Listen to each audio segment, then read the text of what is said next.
Welcome to the Virtual Café podcast, where we tell stories that slap straight from people who have been through the mud but never collapsed. Today's guest is Eric Jones, an entrepreneur who has built his business across multiple industries, from Aldo to nightlife, from the outlet LA to Memberly. He's shown the great ideas only matter when you're willing to back yourself and put in the work. So without further ado, let's jump in.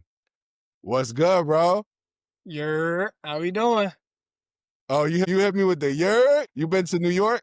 I got people from New York that I know that I'm cool with. And so yeah, I be picking up on their stuff. But yeah, I've been out there like once or twice, I think. Where are you originally from? Originally from Arkansas, born and raised, Southeast Arkansas, small town called Helena. Yeah, and went to school, University of Arkansas.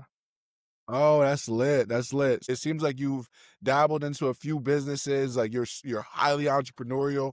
Was it always like that? Like from a young age, did you have lemonade stands and was you hustling? The lemonade stand go crazy. Nah, me, I never thought I'd be an entrepreneur. I never knew what entrepreneurship was. I didn't know what entrepreneurship was until my junior year of college, sophomore year of college. So we weren't really exposed to, um, that way of thinking or viewing life in general. So for me, I spent a lot of my childhood taking care of my grandma, seeing my mom work two jobs, and my stepdad was a pastor and he worked for the city. But yeah, no, I never really had too much entrepreneurial stuff, but I never could keep a job though. That's one thing. Yeah. Could never keep a job. Let's talk about it because I saw you worked at Aldo, bro. I worked at Aldo too. Yeah, no, I worked at Aldo, man. I worked there for 3 months in college. Longer than I did. I was there for like 3 weeks, I think, maybe a month. Yeah, So let me ask you, is because I know like I saw from your other interview that you had started a dress shoe brand. Is that like the first entrepreneurial venture that you stepped into? yeah. So I'll go into that story. Like I had the idea to start a dress shoe business my junior year of college, and my mom, she was like, "Oh, wait until you graduate, get a job, then go pursue that." But I was always a rebel, so I went against the grain, and I was like, "No, I wanna start it, I wanna figure it out." So I went on my own to start figuring out how to design shoes, how to manufacture shoes, how to build a shoe business, And, Yeah. she ended up getting behind me, and helping me, with some credit cards and stuff, but she ended up passing, like, the month before I graduated from college. Um, and then prior to that, I had lost my dad and my grandma. So 2010, 2013, 2016, I had lost everybody. But yeah, the first Feel that. entrepreneurial thing was the shoes and that, and I guess even myself. I think everybody should. Personal branding is so important to me, bro. Like my first business was me. Mm. I always tell people you're a walking billboard. Like I'm not, I'm not a bit. But what's the guy say? I'm not a business. I'm not a businessman. I'm a business man. Business, man. so so That's yeah, home. yeah, That's me. like shit. So that's real. That's real. I was the first, asset. And because I really poured into myself, understanding that I'm an asset. Now that asset made everything else that I touch even more valuable, a more valuable asset. So it started with me, self-assurance for sure. Throughout the time while you were building your business, did you also have like a side hustle, gigs that you were doing on the side just to bring in income? I mean, I always consulted, so I always coached people, Mm. and that was always my like side hustle because it comes very natural to me for like to coach people as individuals, executive coaching, or business consulting, and so I've refined that more over time.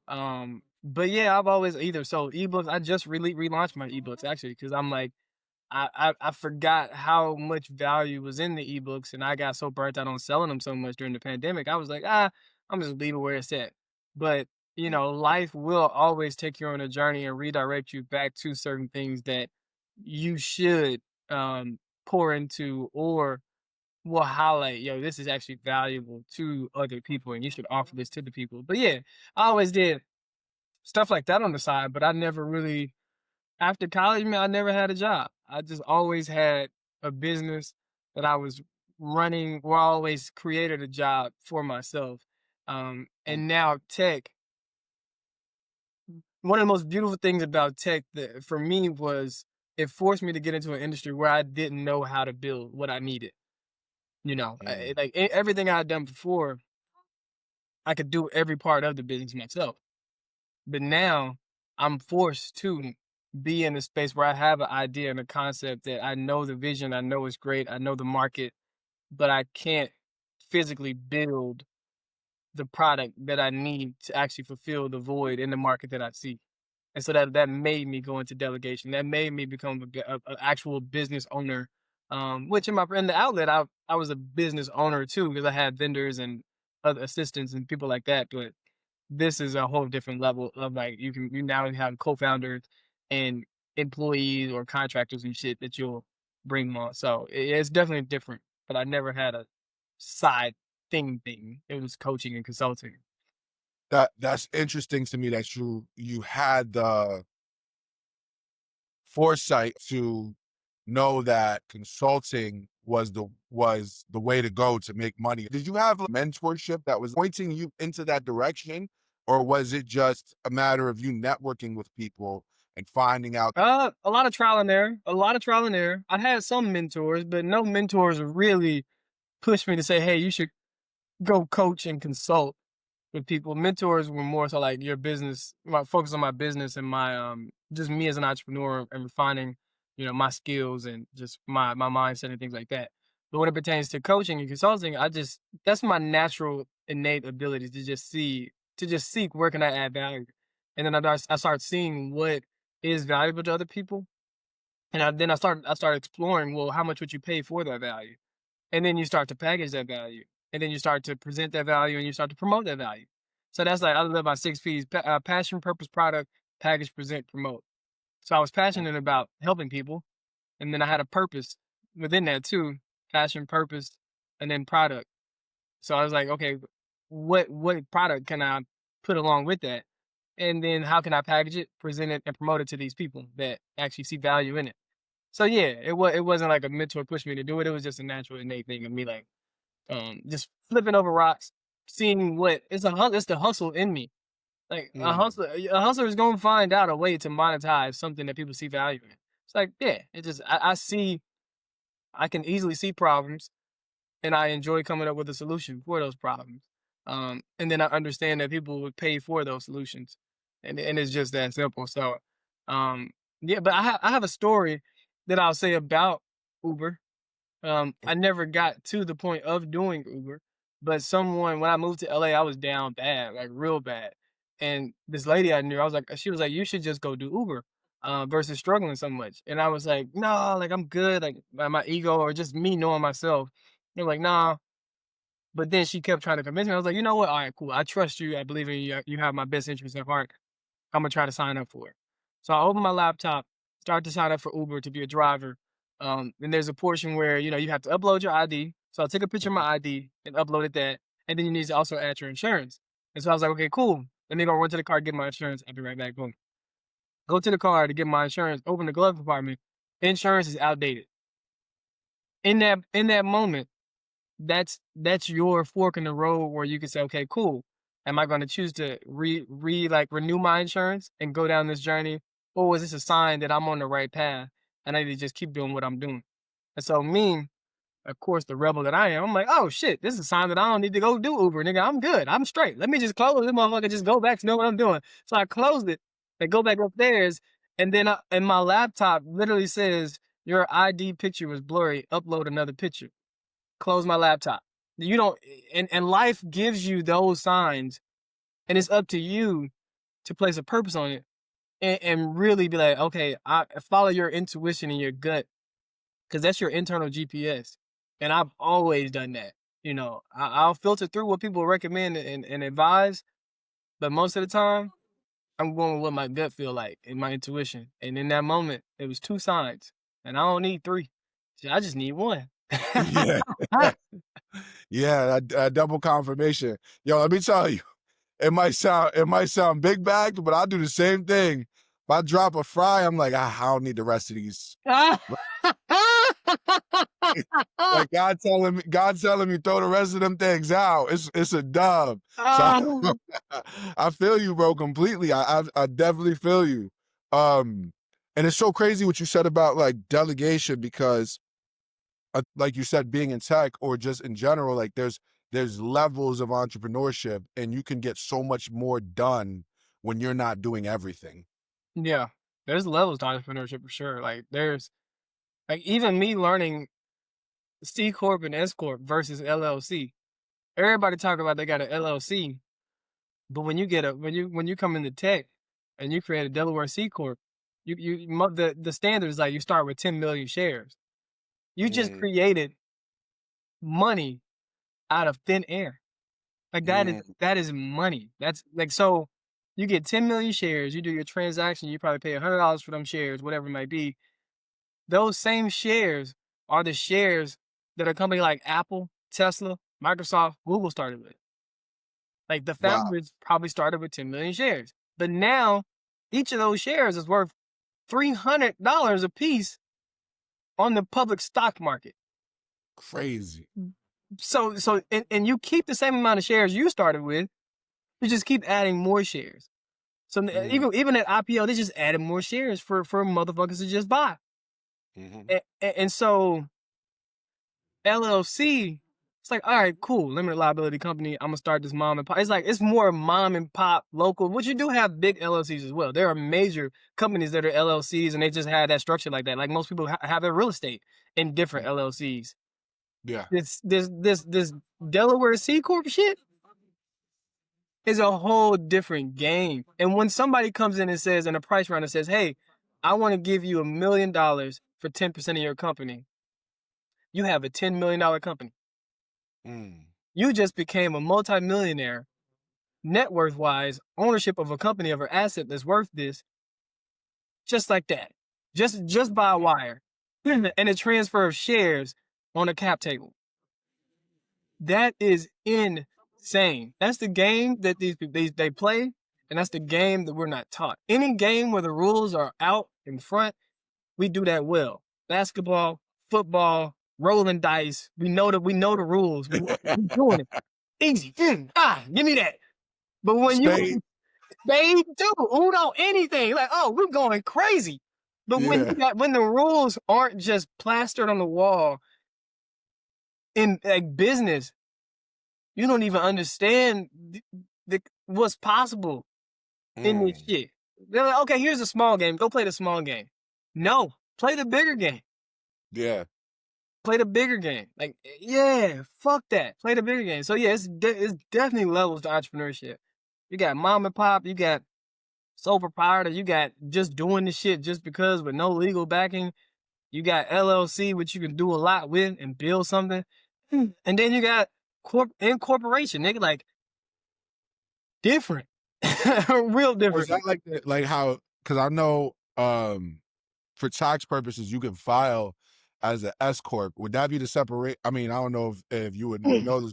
Would that be the difference between the two, like a S corp and a C corp? Is like where the one you're getting actual shares versus the other one, which is just like you're So just filing. when you opt to be recognized as a S corp or C corp, and you're actually a LLC as far as like the entity type, you're opting to benefit. You're doing that because you'll benefit based off the type of revenue you're generating.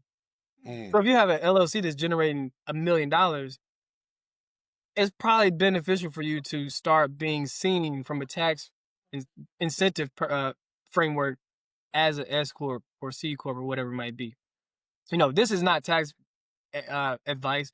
I'm not an accountant. disclaimer. I'm not the best with that shit. But when I built the company to doing 500,000, she was like annual recurring revenue. My tax person was like, yo, it's better for you to opt as um S corp or C corp, whichever one it was, and that's because like when different tax brackets open up a different set of rule books for you. Mm, You as if you're generating $5 million, you're not abiding by the same tax codes and rules and laws and shit and cheat codes as somebody that's got an LLC doing $100,000 a year. Nobody, this is it's a completely different game. So Mm. so that's why some people will like, I'm gonna keep the same entity type of the LLC versus transferring it, because when you change it, I mean, different stuff can happen. Get with a tax person, a lawyer, legal person, but different stuff changes. And so yeah, you could just opt to be recognized as a S corp, C corp, whatever. And that's more, what's the word, advantageous for you if you're generating a certain amount of money in revenue. Okay. So what when you were in college when you decided to take on entrepreneurship, right? Like, what was your original intention? What did you want to be? Shit, I don't know. I went to like most people. I went to. I didn't know, but life knew. Like life Mm. always knew. Like my because where do I start this story? Well, I guess I'll go to this college. I wanted to be an architect in architecture because I used to draw a lot. I did a lot of work in the yard. I'm like, all right, I like to tear stuff up. I'm like, all right, cool. Let me go into architecture. Couldn't start that because my ACT and my GPA was too low. I would have started a semester Mm. later. Because of that, I went into business. I'm like, okay, cool. Let's check out the business major. Maybe I should do business. Didn't like B law. Didn't like math. Wasn't great at it. Give me the lowest math you can give me to let me get by, brother. I don't need all this other extra shit. and then my advisor, and this is the reason why it's so good to have good people around you that can see stuff in you that you can't see in yourself. She was like, "You dress really nice. You should try out the fashion major." And I was like, "Oh shit. I didn't know fashion was a career. I didn't know that was a thing. I do dress nice. People ask me, which is where the name Dr. Dapper came from. People do ask me to help them with their outfits, their attire, whatever I might style. Cool, I'll check it out." So that's how I got into fashion. But even within that, I didn't know what I was gonna do. I was gonna be a buyer. I was gonna be a stylist. I was gonna be something. I was gonna be something. I was always gonna be something. But it pertained to, who am I gonna work for? Where am I gonna work? Where do I fit in? And I could never Mm. find anywhere that I would fit in because I didn't want to do none of the shit in order to fit in. I was like, Yeah. none of this makes sense for me. And I read an article about a girl who started a shoe business. And she didn't know anything about shoes. She just had some connections. She had, money, and she made it happen. And I was like, I read that and I was like, damn, I love shoes. I used to draw shoes all the time and people. Why don't I just try that out? I don't have the money for it, but I know, I mean, I'm majoring in fashion. I got to have some kind of leg up and I can Hmm. draw this shit. So let's try it. And so I think that planting yourself, exposure allowed me to really find, like, one, I knew myself and I was true in who I was, and I stepped in that every day. And then because of that, it led me to an environment that could nurture who I was and expose me to things that would align with who I am. And then I read that book, that article, and that was alignment. I felt aligned in that moment. I'm like, damn, this is it. And so that led me to discovering what was going to be the thing that I did. And then from there, you got to live in it. You got to walk in it. You got to speak it. I said that I was going to start a shoe business for a year and a half. For the rest of my college career, I said I'm gonna start a shoe business, and I didn't have actual shoes to sell until March 2017. So you're talking from 2015 to March of 2017. I was telling everybody that I encountered, I'm going to start a shoe business, and it's going to be a thing. Everybody knew. And once they launched, everybody's like, Eric did say he was going to start a shoe business. He said it every day. He going to start a shoe business. And so, yeah, but I also think life does that too, where someone sent me a picture. I got into the event space when I moved to LA, Hmm. and then somebody sent me a picture a year or two ago, and it was a picture of me, probably like sixth grade, seventh grade, probably sixth grade, in the middle of the dance floor, doing the exact same move in the sixth grade that I was doing at the age of 27, 28 at that point. And I'm Mm. like, this is alignment. So Hmm. life brought me back to my natural happy place. And I never had visuals to just show me, oh, I was a happy kid. And this is what I did. I just thought, oh, I'm just dancing and hosting and curating vibes just out of nowhere. But in actuality, you've been in the middle of the dance floor since you were 12, 13, and you just didn't know because that wasn't right in front of you throughout that journey of your life. And so I think that kind of stuff is alignment and a sign that, yo, you've been following your internal GPS and your intuition, your soul purpose, and it's always redirected you back to what is in alignment with who you are and what your soul really desires to do on earth. Yeah. Yeah, that's super dope, bro. As an entrepreneur, you get ideas, and it's like sometimes you get an idea, and it's like I don't know if this one's the one for right now versus the idea that's for the future. Like how have you navigated that? Life does it. You hit a wall. I always say you hit a new low because you hit a new high. Your previous ceiling is now your new floor. So once you hit that new ceiling, that's your new floor, and that comes with a whole different, host of challenges and obstacles and things that you have to get through. Um, but yeah, COVID shut the shoes down. Nobody was buying shoes, so you have to Mm, pivot, you have to evolve, you have to grow. COVID was a time where everybody was pivoting and evolving, and if you weren't, you were dying. You were just being left behind. So me, I'm not like that. I'm always evolving. And I had started doing most of the time we have answers to what we should be doing next. I had started doing small mixers.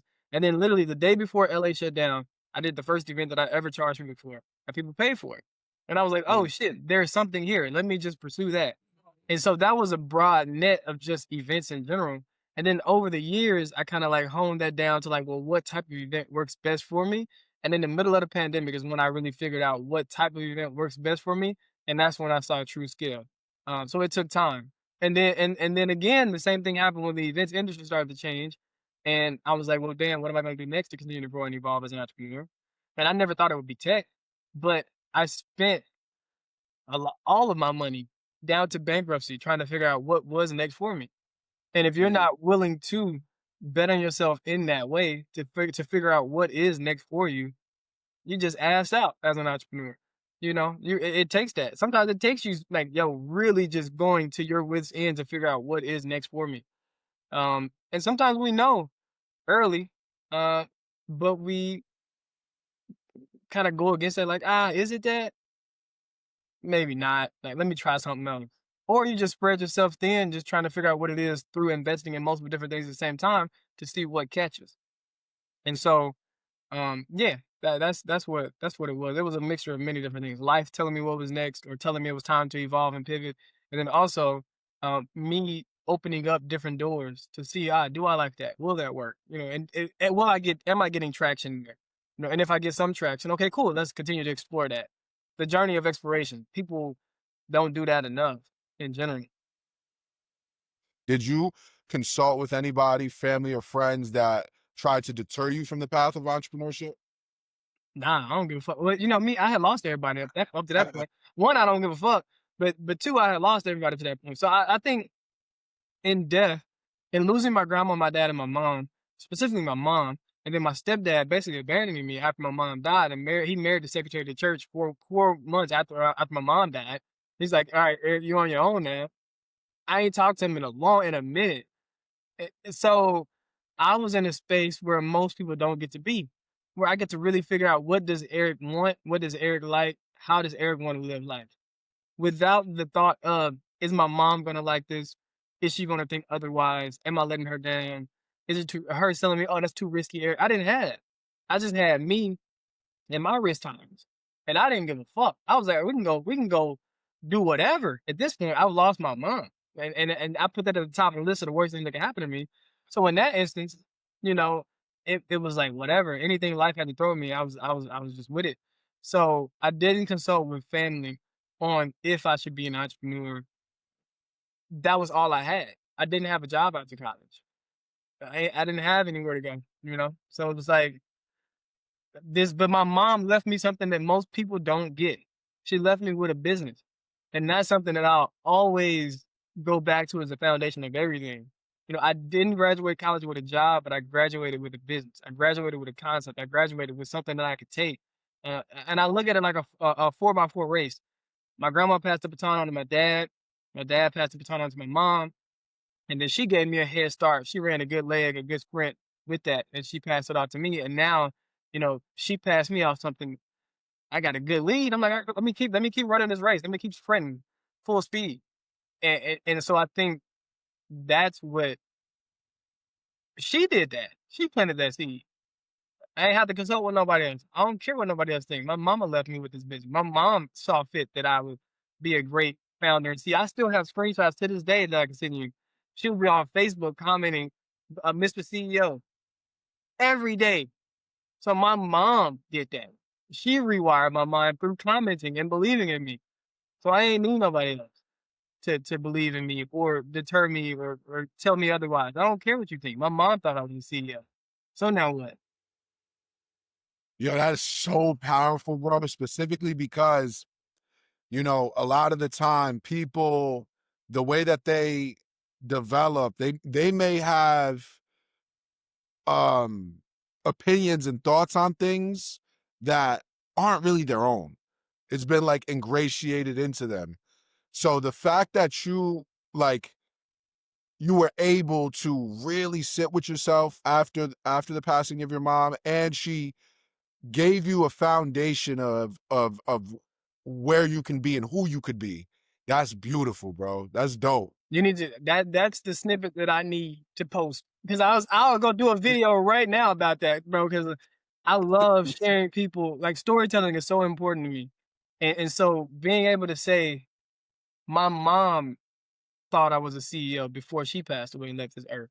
So who the fuck are you to tell me I'm not? I don't care what you think. Like my mom, and then to post a screenshot to like her saying it's just like that foundationally.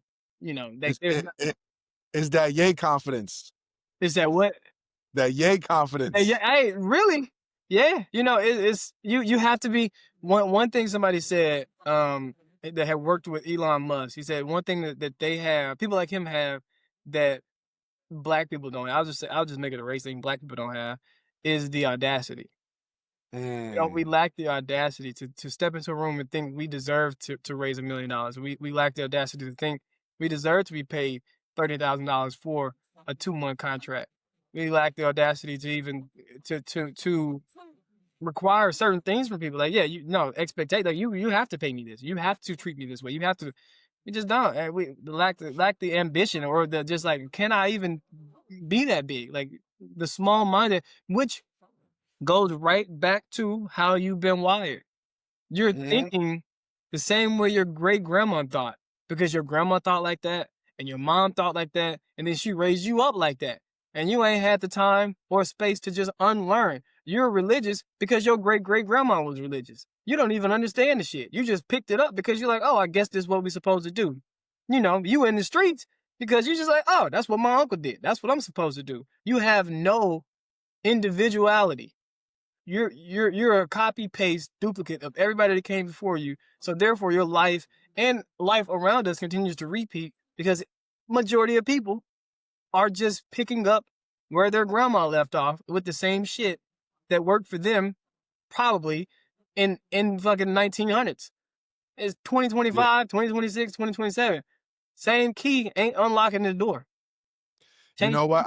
I love that you said that, but is there's a step further that's like even more dangerous, right? Is like now I'm a firm believer of wherever your attention goes, your intention follows. So Mm. aside from, you know, those limiting beliefs, yo, just think about it from this perspective. Aside from the limiting beliefs that people that have come before you and are broke to this day have, aside from that, you're on Instagram, you're on TikTok, you're on all these social media platforms looking at people who seem like they have it all figured out and are it might be doing something completely illegal to get to it. Might like they have circumstances, or they might be doing something completely legal because I think that's the biggest issue also is like poverty. People think that poverty is piety. Like the richer you are, especially people coming from where we come from, they think that if you're rich, you had to do something evil to get it.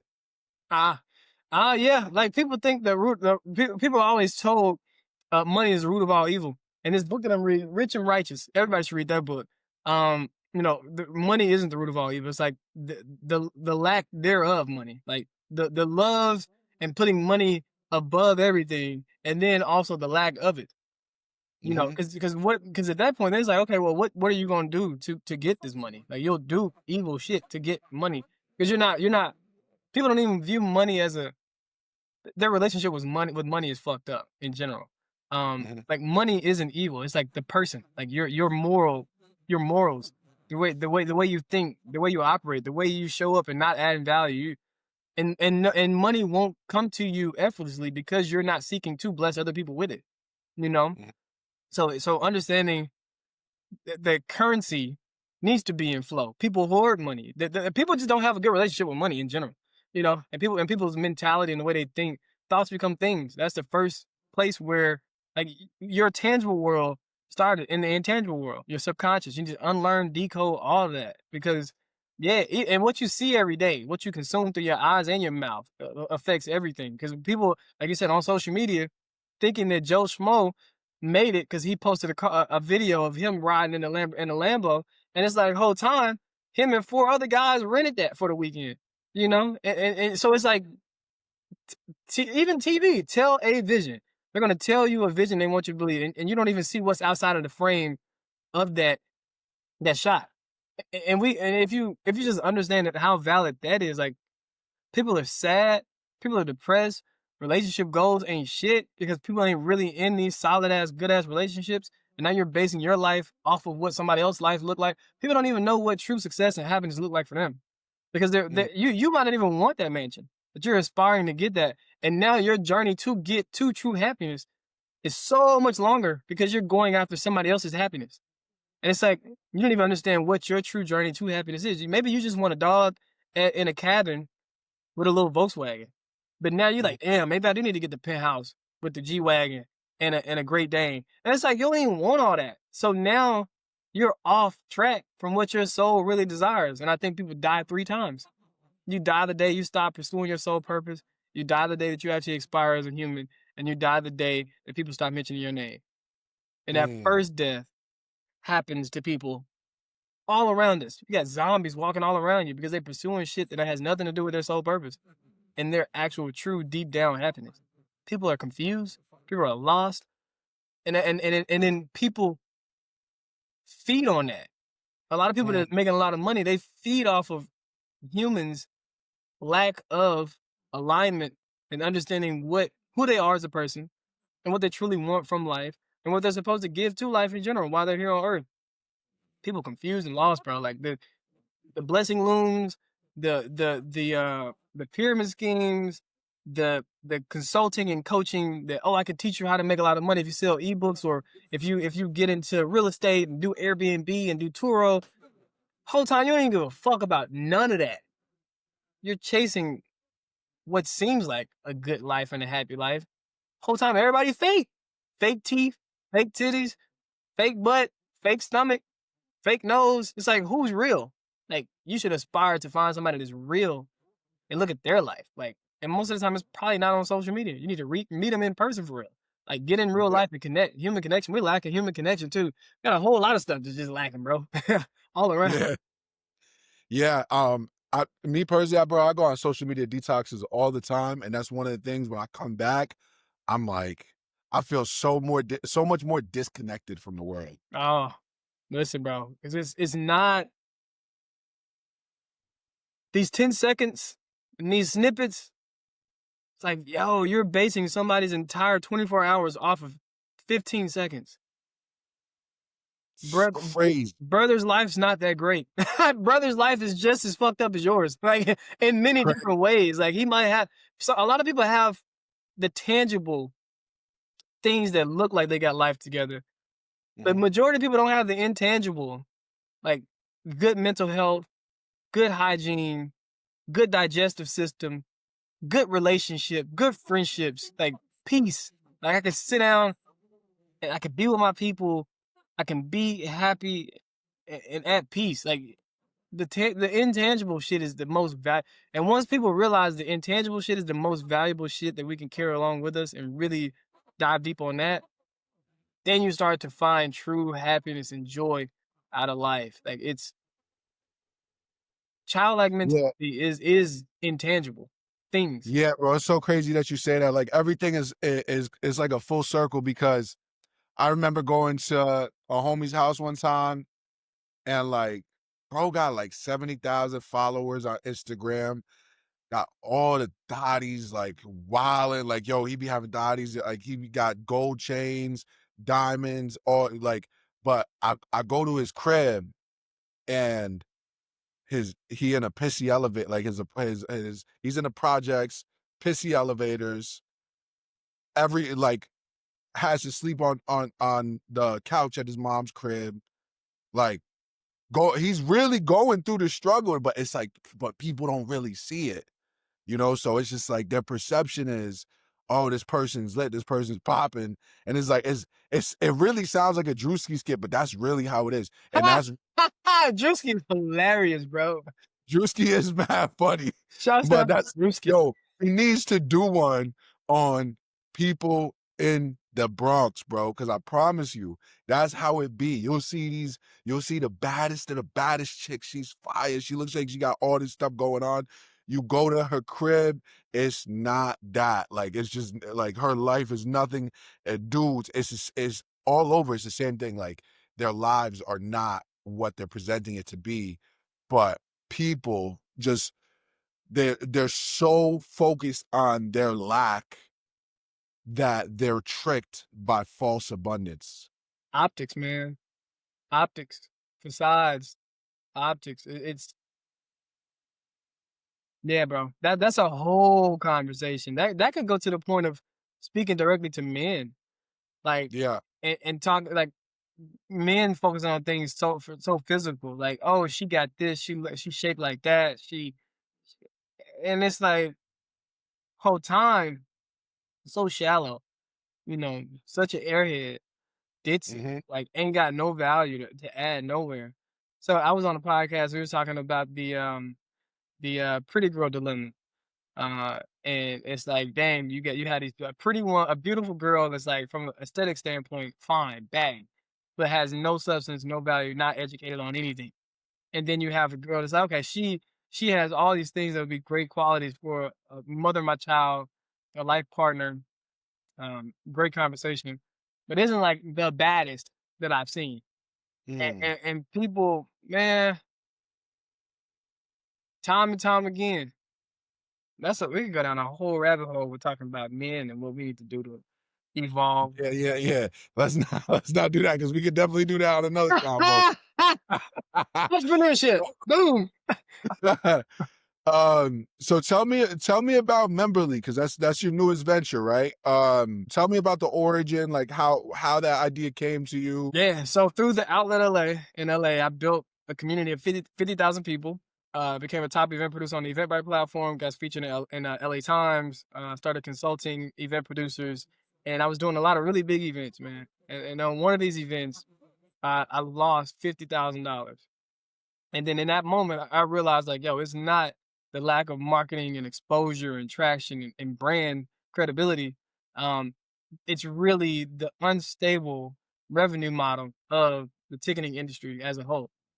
And Mm. so in that moment, I was like, tickets are very volatile, unstable, unpredictable. I could sell 200 tickets one week, then the next week sell 100, then the next week sell 70, and I'm fronting the same cost every time, and I'm experiencing marketing burnout every time, and I'm starting from zero every time.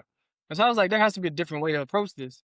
Um, and so Memberly, I came up with Memberly because I'm like, maybe we should just offer subscriptions. So it's saying, hey, event producers, instead of selling one-off tickets, which is very transactional and unstable, just offer your attendees a subscription option where they can pay a monthly subscription and you can offer them perks and more persistent community, and it's a lot less transactional. And so therefore, you build actually an ecosystem around the events that you're actually curating right now. And so yeah, that's what Memberly is. It's nobody ever came into the event space, nightlife space, and said, hey, promoter, event producer, instead of just selling tickets and just marketing all your shit, how about you actually just sell subscriptions to these people because they love your events and then the industry itself, the world is moving more to like a community centric um direction. Like everybody wants to be a part of community. And so Mhm. that's where that came from. And then there's Memberly Intelligence, which consists of event aggregation knowledge, event planning intelligence, and event scoring. So we'll essentially, if Jose wants to do an event on October 31st, and it's like, well, not say 31st, everybody's on even on Halloween, say November 15th, whatever, random date. Mhm. That knowledge would aggregate the events that are happening in your area in that vicinity. And it was okay, there's 5 events that are happening that are very similar to yours with the same tags, fitting into the same demographic in a 5-mile radius or whatever it might be. Whatever that formula is we've generated. And it would say we're gonna score your event a lot lower for the likelihood of it selling out because of these specific metrics and things that we come up with. And so everything we create is for tools to help event producers just literally focus on curating dope experiences and not have to worry about marketing and losing money and canceling events and not having the revenue to front the bill for these events that I like to curate. So yeah. Bro, being able to identify that there was a gap within the event industry that you experienced that pain, so you know other people have experienced that pain. Super incredible, like creative way and solution to solve that. That's dope. That's That really really yeah, dope. that led me to wanting once I got into the tech space, because I never thought I'd be in it. I did an acquisition to get into the tech space, actually. I bought an app to get into the space. And so yeah, Mm, who are you to come into tech with no tech, huh? So I bought an app. But getting into it, I realized, we need more industry experts and subject matter experts in the space versus more technical people. And so that's exactly mm. what you just said is the reason why I had that thought. It's like we need more people that have actually experienced these problems, worked very intimately in these spaces, and understand the verticals that haven't been innovated within.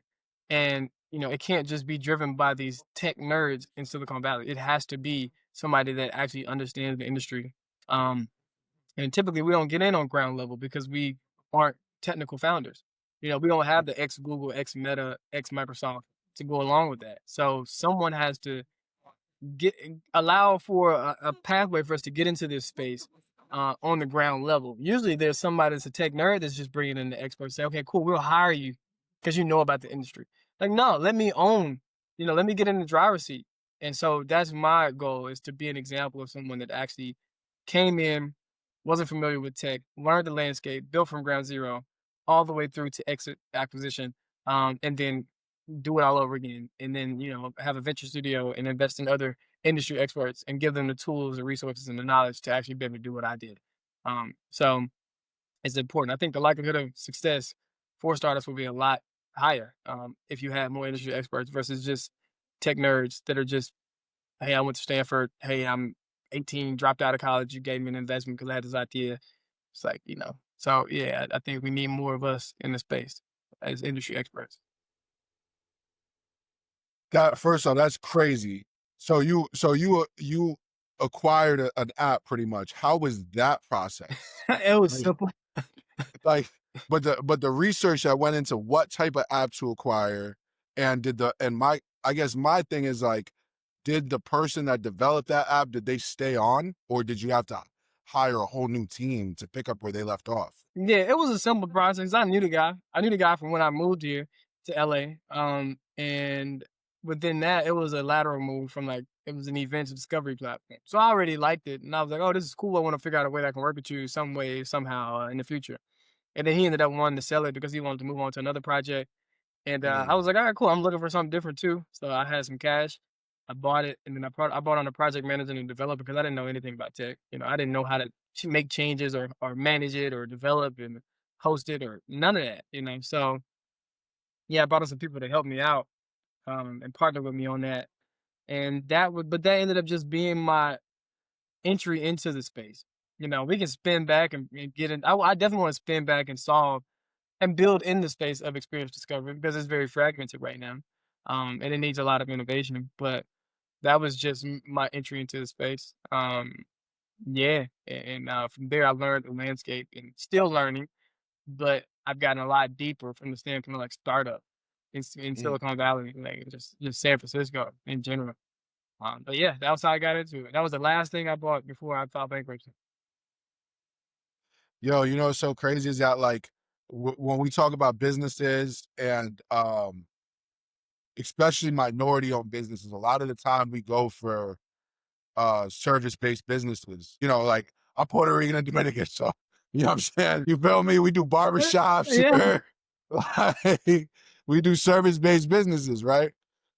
But product based businesses, there's so much more money to be made because you're not like you're completely detaching your time from your money. If you're doing e-commerce, you can sell a product 1,000 times versus mowing two lawns for the day. You know, do you find it to be more challenging specifically because you've kind of been in both? Would you find that business model harder, like selling products versus services? Uh, I think I think both can be digital because you have SaaS products or software as a service. So you have For sure. service still from a digital standpoint, and then from a product standpoint, you can do drop shipping or have somebody else fulfilling it. So, but if we go to barbershop versus you know a drop ship product or software, I would always choose software because not even because you can make more money, but because of autonomy. Like like you said, Mm. time is more valuable than fuck any money. Like if I can get my time, yeah, that's everything. 'Cause I can't get that back. So yeah, I think the instant ability for scale is a lot. It's very accessible. Versus if you are in a barbershop and your goal is to open up, barbershops all around the world, whatever it might be, and become, whatever. What's the name of it? There's like one of these salon companies that have big, spaces across that are just known nationally. Yeah, I would choose software, tech now over anything. But we do still need service, based businesses. And there is a lot of opportunity to make a lot of money in service based businesses. You have to start day one building a business that doesn't need you. Like Mm. you have to ingrain in the business plan to not be a part of the business. Like I Mm. don't like if you don't do that day one, you end up cutting hair for 30 years versus Facts. versus creating a pipeline where you got every young brother coming from the local barber school funneling right into your barbershop. Yeah. And then you have this cycle of like, them opening up their other barbershops that are branded with that one. So like if you have a certain business model that any business you start should be from day one, like we should be planning to not be necessary or required for the business to run. That's important. Yeah. Especially because there's so very few black men that are in the tech founder space. People don't understand the value behind being labeled as a tech company. Like WeWork did it. WeWork tricked everybody Yeah. into thinking they were a tech company. They're not a tech company. They're a real estate company. You know what I mean? so, but with AI, it seems as if there's all these different organizations popping up out of nowhere, and it's a beautiful thing because we will see more people of color as tech founders, a space that traditionally has been we have not been as present in. Yeah. I mean, you got white, Asian, and Indian. That's all you see walking around San Francisco, and it's like that's fine, that's cool, whatever. But yeah, we have to get people in position that can provide opportunities to the right people from our community, because it's not just like every black person needs to be a founder or entrepreneur Yeah. or tech person. Yeah, you don't need that. It's just whatever. But yeah, I definitely, and I think people have to understand that tech is a part of every industry. Somebody might Mm. think, "Oh, I'm a barber. Like, what can I do with tech?" Nick, look at Booksy. Booksy Mhm. is major, and I find barbers on there all the time. That's tech. So it's like we have to understand that tech is a part of every part of our life, no matter what industry you're in. Like that, I've told people start thinking, how can you apply AI and technology to your industry in a specific vertical that you feel like is a pain point? Like it's like, damn, like I'm tired of doing this like admin, like very manual work on this specific thing. Well, how can maybe there's something that AI can do, or you can build a platform or a SaaS product because you're probably not the. There's no problem that everyone on the earth is having. One person on the earth is having that there aren't thousands of other people having it. There's not one. There's not one problem you can find. Like I'm the only person having this problem. It ain't one probably. So you can. There's opportunity and money all around you if you just look at problems like, oh, I can solve this. Well, instead of like somebody should solve this. All you do is shift the lens from like, how can I solve this? And you're now in the driver's seat of an industry, and you're now stepping closer to entrepreneurship, um, and wealth generation. Like, just it's just a shift of the lens of how you view shit. Yeah. Yeah, that's a great point. So let me ask you this. What is next for you, Eric? What's the next thing? Raise $1 million from Emily. That's the next thing for me. Raise $1 million for Memberly, man. And other than that, stay in the course. You know, I made to a point now where I network so much and I plant so many seeds that I don't have specific, this is my 5-year plan, this is my, year plan, whatever. I'm at the point now where I have to leave room for unexpected opportunities to flow into my life because I've done the personal branding, I've done the work, I planted the seeds, I've nurtured it, and now I have to be open and ready to receive all the things that'll flow from all those seeds that I've planted over the past years. So next for me is just stay in the course, continue to follow my intuition, continue to believe in myself, continuing to work on Memberly, continuing because I have the vision for it. I just got to stay the course with it, and know that all things will work out, man. At the end of the day, that's it. That's what's next for me. Just staying the course, brother. For real, honestly. Eric's journey has been a masterclass in resilience, creativity, and execution. From Aldo to nightlife, from the outlet LA to Memberly, he's shown the great ideas only matter when you're willing to back yourself and put in the work. If you enjoyed this convo, be sure to like, comment, and subscribe. Until next time, stay blessed and highly caffeinated.